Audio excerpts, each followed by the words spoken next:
was unbelievable was sorrowfully believed.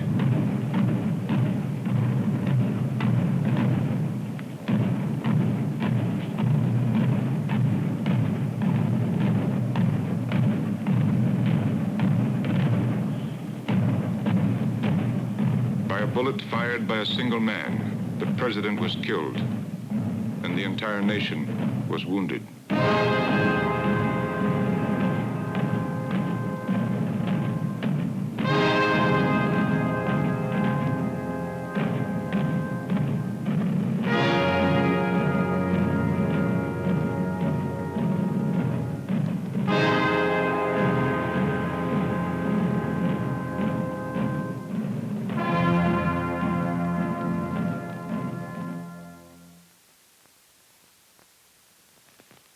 I would like to say a few words about the John Fitzgerald Kennedy Library.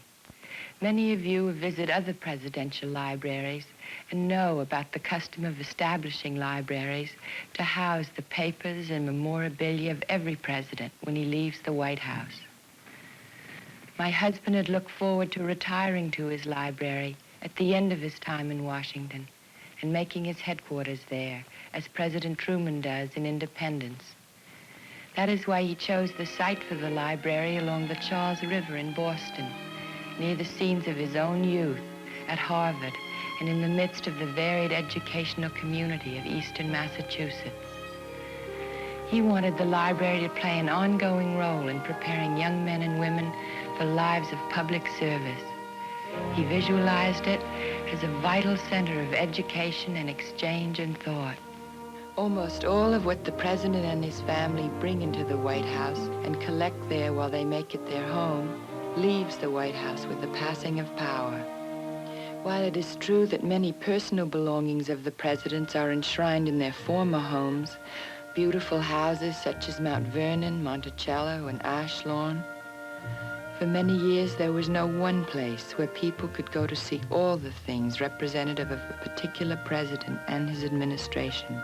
Not only personal objects, but important papers of state, treaties, and speeches.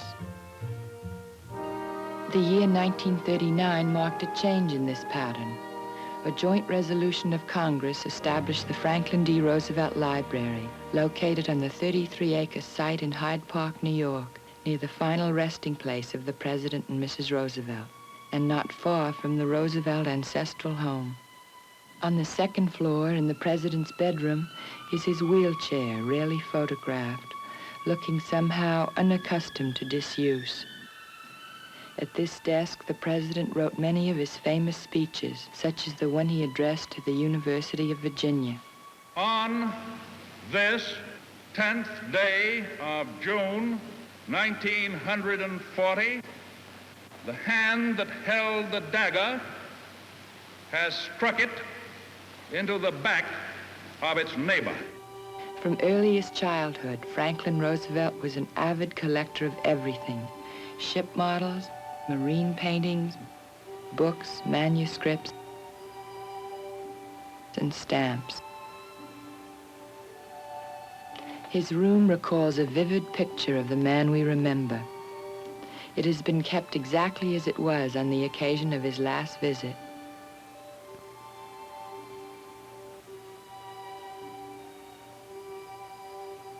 Like every world leader, FDR was the subject of both serious study and caricature.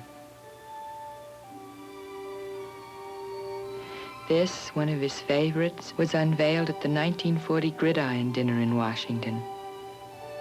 Within the complex of home and museum are all the elements required to keep alive the image of a great man. December 7th, 1941, a date which will live in infamy. The United States of America was suddenly and deliberately attacked by naval and air forces of the Empire of Japan. The full text of this film speech, as well as many others of each administration, has been made available through the resources of the National Archives. In 1955, the Congress took a second and most important step, known as the Presidential Libraries Act. and under it was established the Harry S. Truman Library at Independence, Missouri. A mural painted by Thomas Hart Benton dominates the lobby. In this book, near the entrance, are listed the many generous citizens who financed the library and then donated it to the federal government in 1957. The hallway leading from the office to the exhibit room is lined with gifts received by the former president. Gem-encrusted swords were favorite gifts of foreign heads of state. This is what the president's oval-shaped White House office looked like during his administration. On the wall hangs a certificate of election in 1922 to his first public office, a county judgeship. On the other side of this sign is a legend for visitors with dubious propositions. It says, "I'm from Missouri." Harry Truman's presidential years include the era of the atomic bomb, the beginning of the Cold War, and the establishment of the United Nations. The United Nations has been launched on its career. It must succeed. I know it will succeed. Before us now lies an era in which the power of atomic energy has been released. That age will either be one of complete devastation or one in which new sources of power will lighten the labors of mankind and increase the standard of living all over the world. The archives at Independence lure historians, biographers, and scholars from many nations. A scant 150 miles separates Independence, Missouri from Abilene, Kansas, site of the Eisenhower Center. Turned over to the federal government in May of 1962, it includes the museum, the Eisenhower family home, and the Dwight D. Eisenhower Library. The Eisenhower Library is a working headquarters for President Eisenhower on his frequent visits to Abilene. Directly across the courtyard is the Eisenhower Museum. In both the museum and library exhibit areas are displayed mementos and gifts acquired during a memorable career. This conference table from England was used by General Eisenhower and his staff while planning details of the Normandy invasion. The sweeping mural on the lobby walls depicts a career that led from soldier to educator to statesman. Never before in history has so much hope for so many people been gathered together in a single organization. Your deliberations and decisions during these somber years have already realized part of those hopes. Only 3 months after dedication of the Eisenhower Library, the Herbert Hoover Library came into being on the outskirts of the village of West Branch, Iowa. Museum, collection, and research facility are combined here, along with the faithful reproduction of his White House office. The Hoover Inaugural Medal, cast for the 31st President, hangs near the many honors bestowed upon the man who dedicated his life to public service and education. His keen interest in children led to the establishment of many boys' clubs across the nation. This concern for youth also prompted the Hoover missions to Russia and so many other countries in the grip of famine brought on by the destruction of war. All Europe is cold. Their food supply, of course, is below normal, and the suffering is intense. We must try to prevent starvation in other nations. We cannot escape the obligation to use our every resource to prevent starvation. Here are a few of the tokens of thanks from the children of Belgium, from the people of Russia, and the people of Germany. His many foreign missions led to the establishment of the Hoover Institution of War, Revolution, and Peace at Stanford University. In Herbert Hoover's words, the institution is not merely a library, Through its staff for research and publication, it adds to the knowledge of history. It illuminates the dangers that surround us. It points out paths to freedom and peace and to the safe growth of the American way of life. Statesman, educator, humanitarian, the many faces of a great American will live on in his presidential library. Soon, with your help, on this site, a fifth presidential library will become a reality. It will never be a dead place, merely housing relics and papers of the past. That would not be fitting for John Kennedy, who was so intensely involved in life. It will grow and change with the times. Now he will not see the library to be erected in his name, but his parents and brothers and sisters and I all look on it as his memorial. We want a beautiful building to rise along the banks of the Charles. When that building is completed, it will be turned over to the government and will become the property of the people of the United States forever. My husband believes so strongly that one's aim should not just be the most comfortable life possible, but that we should all do something to right the wrongs we see and not just complain about them. We owe that to our country, and our country will suffer if we don't serve her. He believed that one man can make a difference and that every man should try. That is why I know that the library will be the best memorial of all, the one which would have pleased him most, for it will be an institution which enlists young Americans and young people everywhere in the understanding and practice of democratic political life and service. You will now see some excerpts from the many films of the President, which will be available to scholars, students, and visitors at the library.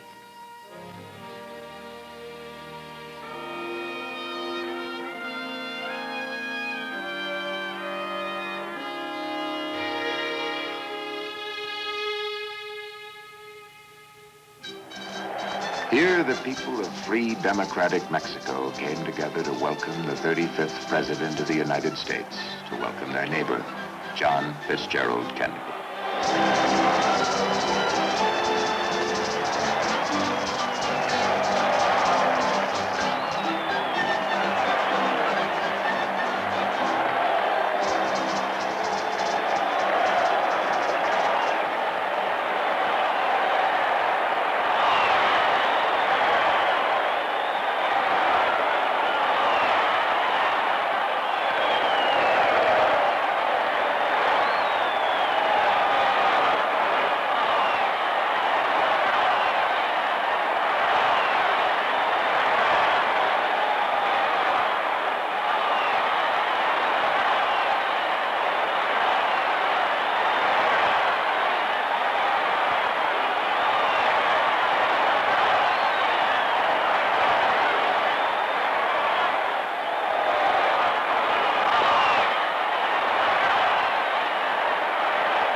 June 1962, the heart of Mexico City, Plaza Mayor de la Constitucion, where the sounds of history in the making echo and re-echo with the sounds of Mexico's ancient past.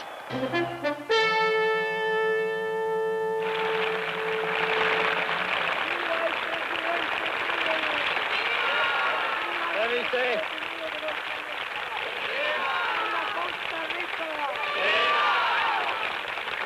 gracias. Lady, let me just say,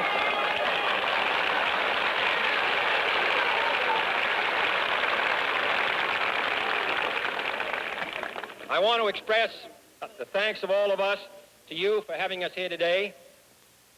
Occasionally, universities are regarded as dangerous places for presidents, and we are grateful to you for your warm welcome to all of us on this occasion. Every one of us will go home with the most profound impression of what a strong, vital people can accomplish. And I think that this journey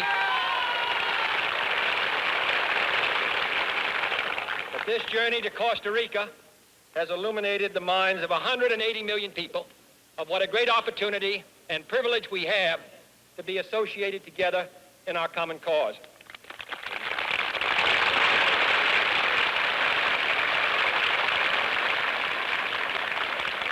Viva Costa Rica, arriba Costa Rica, muchas gracias.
Six presidents of the Isthmus reaffirmed the idea of the Declaration of Central America. President Orlik of Costa Rica said it another way. A new generation is arising here. They are the men of Latin America, convinced that the revolution has not been wasted. It has only begun.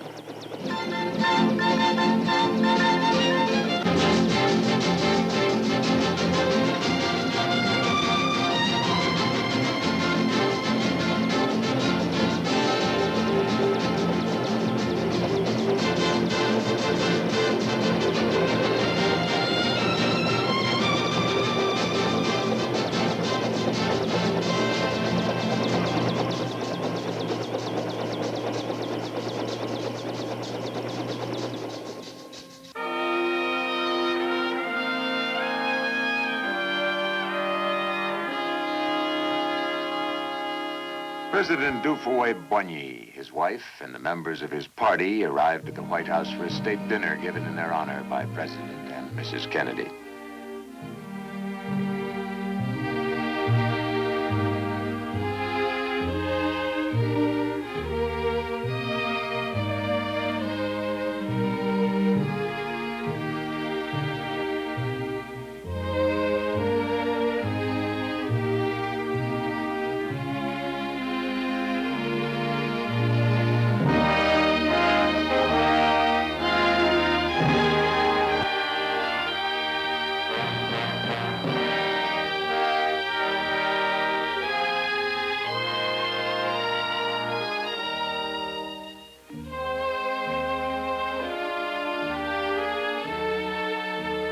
Every president since Thomas Jefferson has lived in the White House, which is part of the heritage of the American people, associated with the memory of great men and great events in the history of the Republic.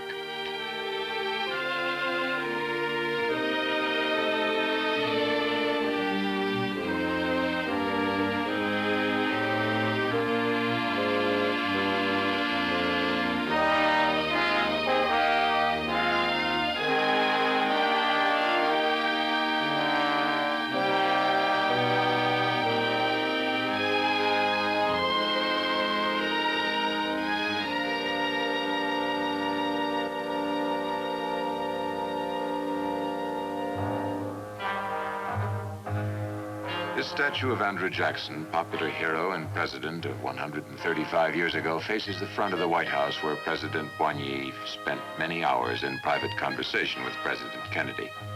They discussed projects of economic cooperation between the two countries, especially in agriculture, fisheries, and regional developments. They discussed international problems, particularly the current situation in Africa below the center. President Kennedy said, From our talks, I've gained more knowledge and understanding of the problems facing your country and a deeper comprehension of the compelling forces that are shaping the new relationships among African states.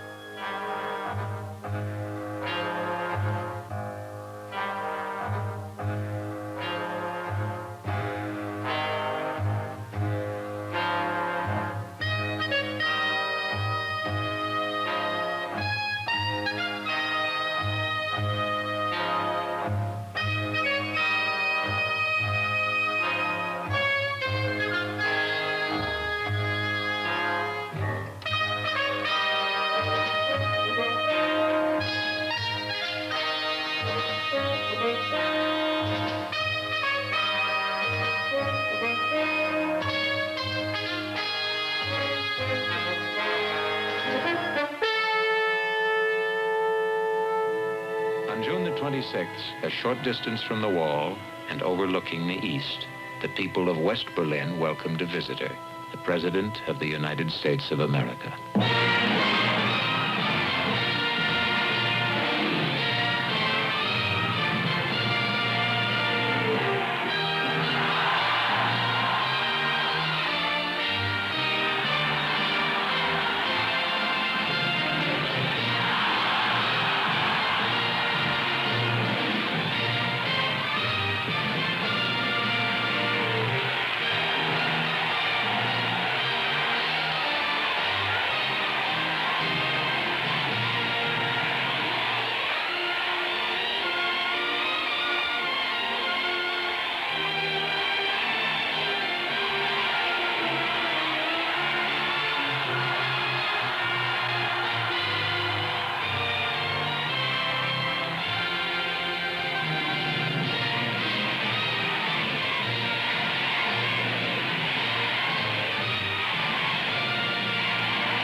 There are many people in the world who really don't understand, or say they don't, what is the great issue between the free world and the communist world. Let them come to Berlin.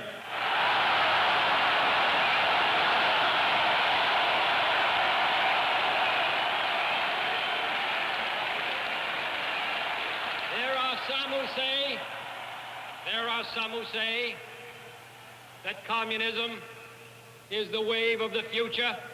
Let them come to Berlin.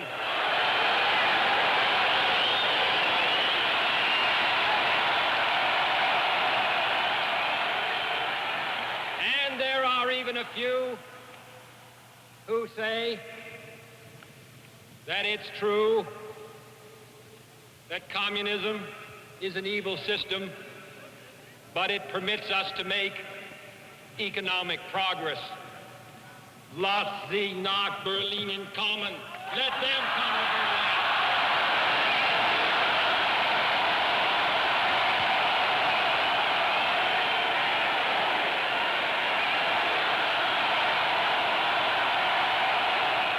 Freedom has many difficulties, and democracy is not perfect. But we have never had to put a wall up to keep our people in, to prevent them from leaving us.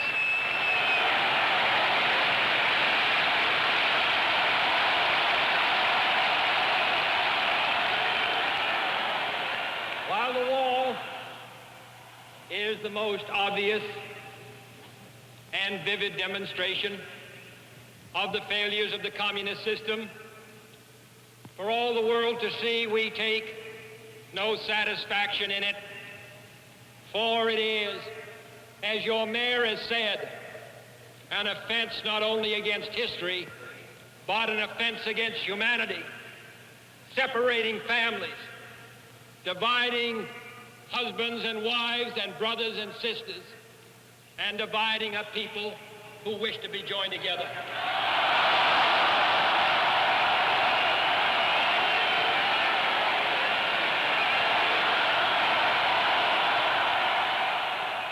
Freedom is indivisible, and when one man is enslaved, all are not free.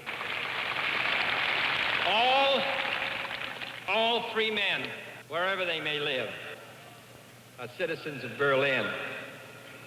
And therefore, as a free man, I take pride in the words, Ich bin ein Berliner.